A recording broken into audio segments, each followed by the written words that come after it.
Akhir Perang Dunia Pertama, Kekaisaran Ottoman itu mulai runtuh. Hal ini membuat wilayah kekuasaannya itu perlahan-lahan mulai dikuasai oleh musuhnya, Inggris dan sekutunya, Perancis, termasuk wilayah tanah Palestina.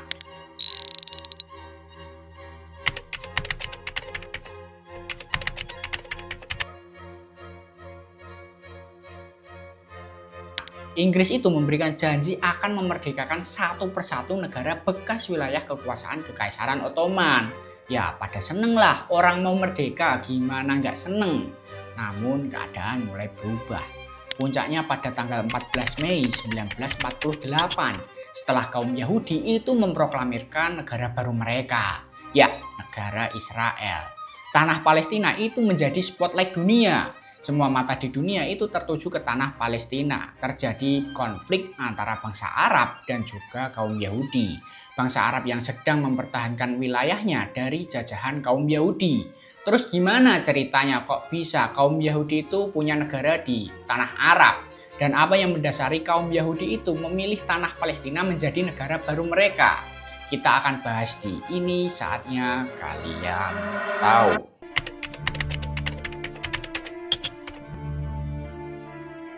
Pada awalnya kaum Yahudi itu tinggal di tanah Kanaan, dan di dalam kitab Taurat tanah ini tuh tanah yang dijanjikan oleh Tuhan akan diberikan kepada Abraham dan juga keturunannya. Nah, sekarang tanah Kanaan itu menjadi negara Palestina, Yordania, Lebanon bagian selatan, dan juga negara Israel itu sendiri.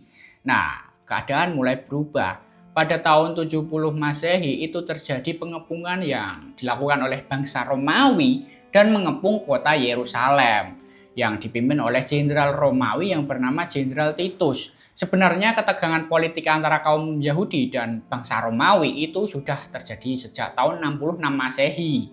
Namun ya pada tahun 70 Masehi itu meletus sehingga terjadi peperangan yang sangatlah sengit selama berbulan-bulan. Bait suci kedua, lambang agama dari kaum Yahudi, itu dihancurkan dan seluruh berhala yang ada di kota Yerusalem itu dihancurkan oleh bangsa Romawi. Dan ini merupakan titik terberat dari kaum Yahudi karena mereka itu tidak bisa beribadah lagi. 62 tahun berlalu, tepatnya pada tahun 132 Masehi, terjadi pemberontakan yang kedua, Perang Bar Kokhba.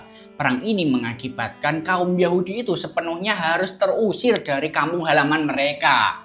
Dan bangsa Romawi itu menghancurkan sisa-sisa otonomi dari kaum Yahudi yang ada di kota Yerusalem. Bangsa Romawi itu nggak suka kaum Yahudi tinggal di kota Yerusalem, sehingga mereka itu harus meninggalkan kota Yerusalem. Ya, meskipun ada segelintir orang yang masih bisa tinggal di kota Yerusalem. Dan bangsa Romawi itu uniknya ngubah nama tempat ini menjadi Syria Palestina. Tujuannya cuma satu, buat ngilangin identitas Yahudi. Nah, karena hal tersebutlah kaum Yahudi itu mau nggak mau harus meninggalkan kota Yerusalem.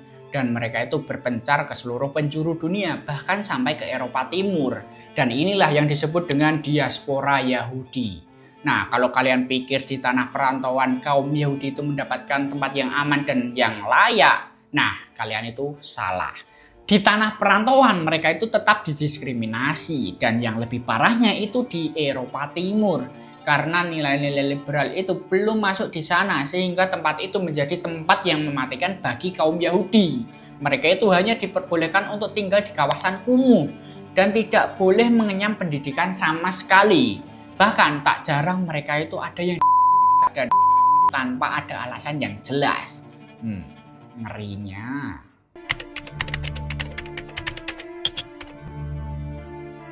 Mimpi untuk mendapatkan tempat tinggal yang layak dan nyaman untuk ditinggali itu sangatlah jauh dari kata nyata. Namun hal itu berubah setelah munculnya Theodor Herzl, seorang wartawan koran liberal yang berasal dari kota Wina, Austria.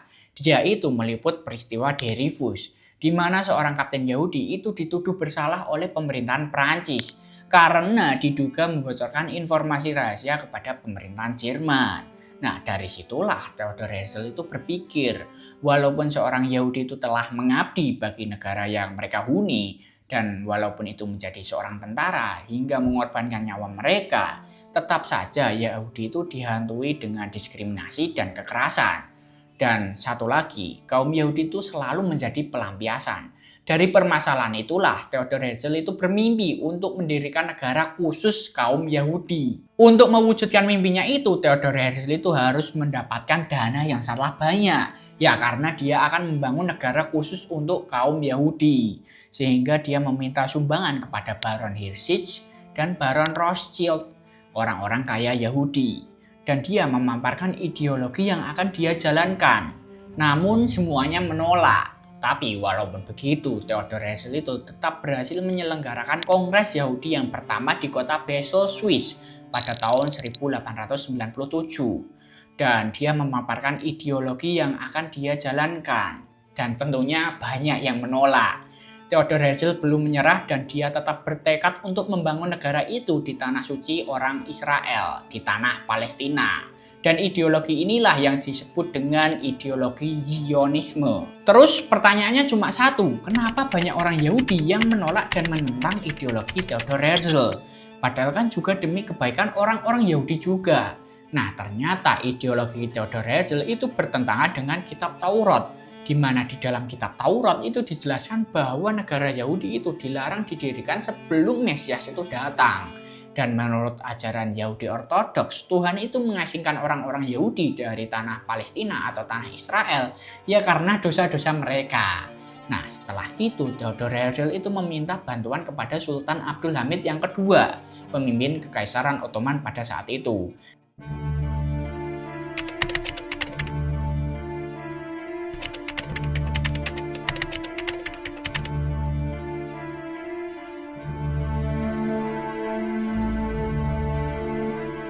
Menjaminkan 35 juta lira emas dan bahkan berjanji akan membangunkan sebuah benteng pertahanan bagi Kekaisaran Ottoman dan melunasi hutang luar negeri Kekaisaran Ottoman yang pada saat itu sangatlah banyak sekali agar ya Sultan Abdul Hamid yang kedua tadi mencabut larangan untuk tinggal hanya 3 bulan bagi kaum Yahudi di tanah Palestina.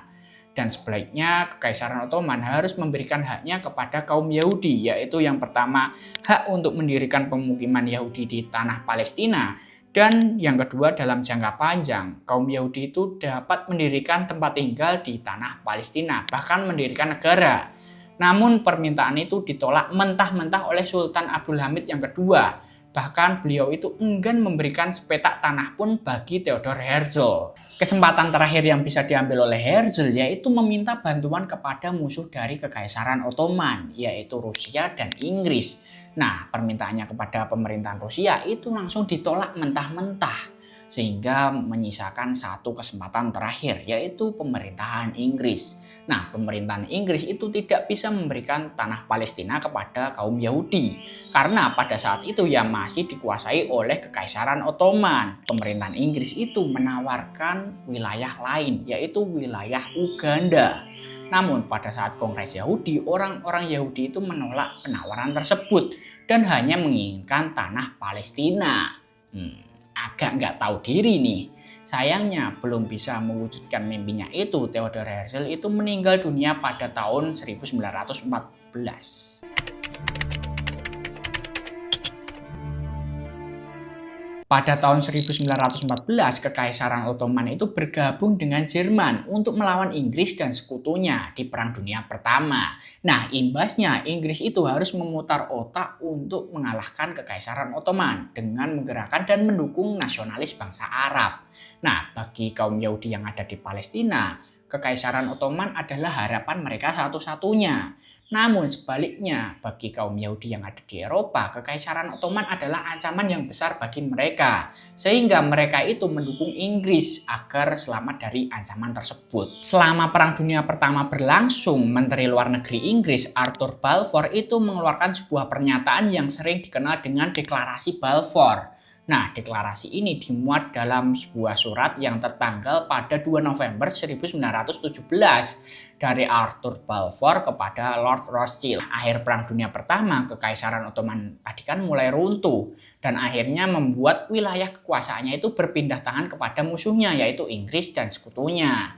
Nah, termasuk wilayah tanah Palestina. Dan inilah harapan dari kaum Yahudi, harapan yang sedikit muncul dan harapan yang diimpi-impikan oleh kaum Yahudi. Namun mimpi itu menjauh karena Inggris itu tampaknya ingkar janji. Bukannya memerdekakan dan memberikan tanah Palestina kepada kaum Yahudi, mereka itu malah mendirikan negara Transjordan pada tahun 1921. Akhirnya ya kaum Yahudi itu merasa dikhianati. Akibatnya pecahlah kondisi di tanah Palestina antara bangsa Arab dan kaum Yahudi yang mengakibatkan munculnya ekstremis di Israel, yaitu gerakan pertahanan yang bernama Haganah. Nah, Inggris itu mulai kewalahan karena konflik di sana itu makin memanas.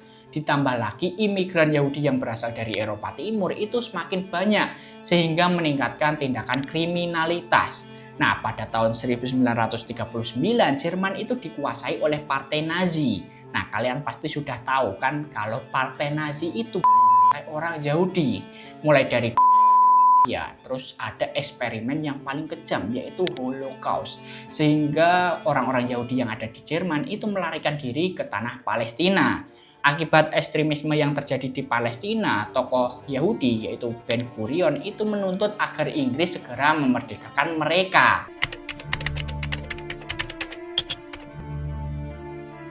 Setelah lama terlibat di dalam konflik di tanah Palestina, pemerintahan Inggris itu menarik diri dari mandat Palestina pada tahun 1947 dan pemerintahan Inggris itu menyatakan bahwa tidak dapat mencapai solusi yang baik antara bangsa Arab dan kaum Yahudi.